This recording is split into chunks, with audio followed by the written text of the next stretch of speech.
দিব্যাঙ্গদের জন্য রেল ভ্রমণের ছাড়পত্রের জন্য লামডিং এর পরিবর্তে আগরতলা শহরে নতুন কেন্দ্র স্থাপন করা হবে। অল ত্রিপুরা ব্লাইন্ড কমিটির উদ্যোগে রবিবার আগরতলা প্রেস ক্লাবে আয়োজিত কৃতি সংবর্ধনা অনুষ্ঠানে জানিয়েছেন মন্ত্রী টিঙ্কু রায়।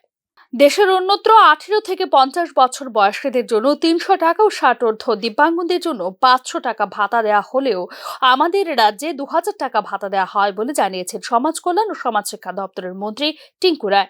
বর্তমান রাজ্য সরকারের আমলে রাজ্যের দিব্যাঙ্গদের জন্য 40,000 ইউআইডি কার্ড দেওয়া হয়েছে এবং আগে ত্রিপুরায় যেখানে 4টি ছিল সেখানে 8 জেলায় মোট 8টি ডিডিআরসি চালু কাজ চলেছে বলে জানিয়েছেন তিনি।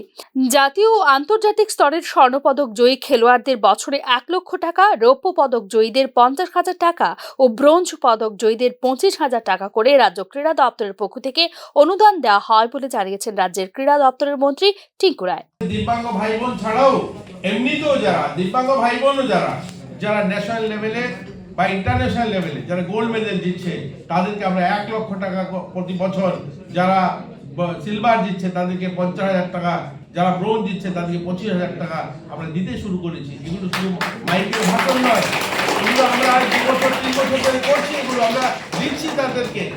তার মধ্যে এখানে অনেক রয়েছেন বেনিফিশিয়ারি যারা সেটা পেয়েছেন। আমরা চাই আমরা সকল রাজ্যের বর্তমান মুখ্যমন্ত্রী কথায় বিশ্বাসী নন, কাজে বিশ্বাসী। মুখ্যমন্ত্রী উচ্চ মাধ্যমিক পরীক্ষায় উত্তীর্ণ দিব্যাঙ্গদের প্রথম 10 জন বিশেষ স্থানাধিকারীকে 54,000 টাকা এবং মাধ্যমিক উত্তীর্ণ প্রথম 10 জন বিশেষ স্থানাধিকারীকে 24,000 টাকা করে সরকারি অনুদান দেওয়ার সিদ্ধান্ত নিয়ে তা বাস্তবায়িত করেছেন। কলেজে ভর্তির জন্য 100 জন দিব্যাঙ্গ ছাত্রছাত্রীদের মাসে 5,000 টাকা করে সরকারি অনুদান দেওয়ার প্রকল্প রয়েছে বলে জানিয়েছেন মন্ত্রী টিঙ্কু রায়। দিব্যাঙ্গদের জন্য একই পরিসরে সর্বসুবিধাযুক্ত পরিকাঠামো সহ আবাসিক স্থল ও ট্রেনিং সেন্টার নির্মাণের জন্য কেন্দ্রীয় সরকারের কাছে অনুমোদন চাওয়া হয়েছে বলেও জানিয়েছেন মন্ত্রী। এই ধরনের দিব্যাঙ্গ ভাই বোনদের জন্য একটা যদি গ্রাউন্ড তৈরি করা যায়, অলরেডি আমরা এটা নিয়ে পরিকল্পনা করে আমরা কেন্দ্র সরকারের কাছে এরকম একটা স্কিম পাঠিয়েছি। আমাদের অধিকর্তা বসে আছে, আমাদের একবার না দুবার 3বার এটা নিয়ে মিটিং হয়েছে যে দিব্যাঙ্গ ভাই বোনরা যেন থাকতে পারে, তাদের জন্য একটা ভালো পরিকাঠামো, একটা পরিসরে থাকার ব্যবস্থা, খেলাধুলার ব্যবস্থা, সেখানে কোচ তাদের মতো করে তারা যেন সেখানে প্রশিক্ষণ নিতে পারে, এর জন্য সরকারের প্রয়াস রয়েছে। এগুলো আমরা করছি।